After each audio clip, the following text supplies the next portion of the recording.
The courtroom buzzed with nervous energy that morning. Honorable Aisha Nkosi, a dedicated black MP known for fighting for equality and justice, stood calmly at the witness stand. She had come to testify against police misconduct in her community. Officer Derek Harlan, a man with a history of complaints, glared at her. When Aisha calmly presented evidence of unfair treatment, Harlan lost control. Without warning, he stepped forward and slapped her hard across the cheek. The sound cracked like thunder. Security officers hesitated in shock. Aisha's face stung, but her eyes remained steady. Whispers spread like wildfire. Was this the moment racism showed its ugliest face in the heart of justice? Time seemed to slow. Harlan's face twisted with anger as he shouted words meant to humiliate her. The judge called for order, but the damage was done. Cameras from the public gallery captured everything. Aisha touched her cheek gently, feeling the heat of the slap. Years of fighting for her people flashed before her eyes. The protests, the speeches, the quiet moments of doubt. But today, in this courtroom, she refused to be broken. As Harlan turned away with a smirk, believing he had won, Aisha took a calm breath. Something powerful stirred inside her. The entire room watched, waiting to see what this brave woman would do next. With lightning speed, Aisha moved. Years of martial arts training she had kept private suddenly revealed themselves. In one fluid motion, she stepped forward and delivered a precise, powerful strike. Harlan never saw it coming. He crumpled to the floor unconscious within seconds. Gasps turned into cheers from some corners of the gallery. Security finally rushed in, but the moment was already etched into history. Aisha stood tall, breathing evenly, her dignity intact. She had not attacked out of rage. She had defended herself with controlled strength. The judge banged his gavel repeatedly,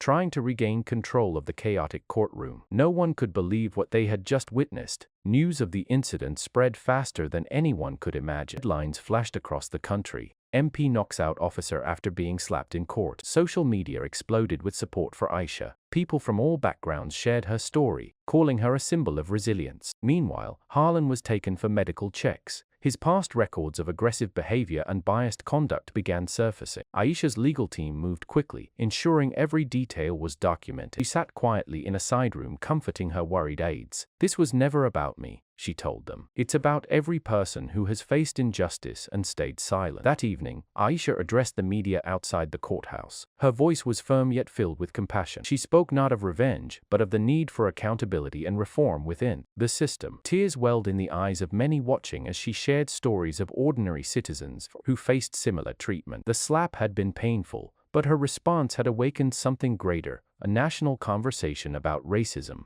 power, and courage. Supporters gathered, holding signs of solidarity. Even some fellow officers expressed disappointment in Harlan's actions. Aisha's measured words turned a moment of violence into a powerful call for change. In the days that followed, investigations deepened. Harlan faced suspension and serious charges. Aisha continued her work in Parliament, pushing for better training and oversight in law enforcement. Received messages from young girls across the country who now saw her as a role model. In quiet moments at home, Aisha reflected on the incident. She thought about her late father who had taught her both forgiveness and strength. The experience tested her faith in humanity, but it also reminded her why she entered public service: to build bridges, not walls. Support poured in from unexpected places, showing that good people still outnumbered hate. Months later, the courtroom returned to order. Harlan received his judgment, while Aisha's act of self-defense was recognized as justified. She stood once more in the same hall, this time to applause and respect. The incident became a turning point, leading to new reforms and greater awareness.